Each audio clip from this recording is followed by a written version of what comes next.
নমস্কার। কবিতার নাম নারী, লিখেছেন কবি শরদিন্দু বর্মকার, কণ্ঠে আরোহিষ্ণা। ধন্যবাদ।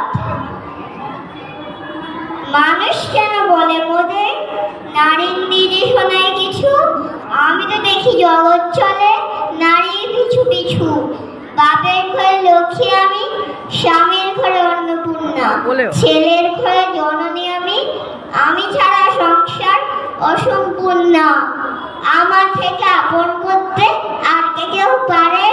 বাপের ঘরকে ছেড়ে এসে পরকে বাড়ি ধরে। উত্তরা থেকে গুজরান্ত যেখানেই আমি হই, তবুও যেন জনরূপের সকল দীপ্ত সই। ভারত মাতা সেও নারী, নারীর জগৎ ধাত্রী।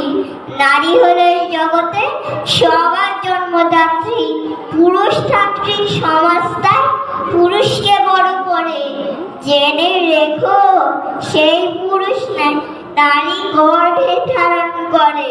মহাকাল আমার পদতলে সাহিত্যের কাল, আমি ছাড়া এই জগতে সবই হবে অচল। নমস্কার।